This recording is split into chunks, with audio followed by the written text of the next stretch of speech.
Yes, ufite umugisha w'ubuzima ariko ntago ushaka kuwubyaza umusaruro.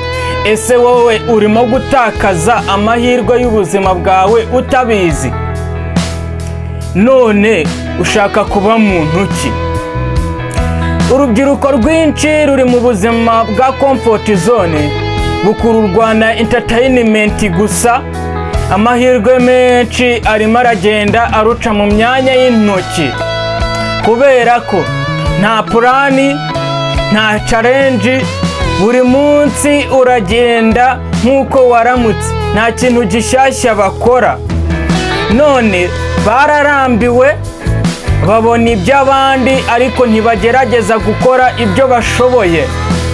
Urugero, umuntu afite igitekerezo gishya cyo gutangira umushinga, ariko aho gukora aragenda areba videwo z'abantu bari mu vacation cyangwa se bari kwigaragaza ku social medias.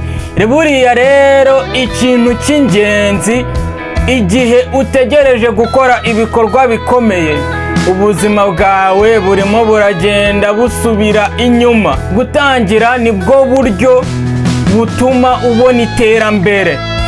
Ntutegereze ejo, fata icyemezo cyo guhindura ubuzima bwawe, wabinyuza mu kwiga, wabinyuza mu gukora, wabinyuza mu guhanga udushya.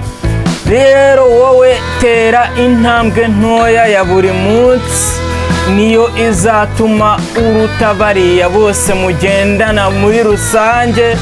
Iyo utangiye ubu rero, ugenda urushaho kumva ubushobozi bwawe bugenda bwiyongera, ndetse n'icyizere kigenda cyiyongera. None rero nimba ushaka kubaka ejo hawe hazaza, ibaze, ese ndi kwirara cyangwa ndi kwiyubaka? Rero tangira ubu, ukore, wige, ntutegereze ejo.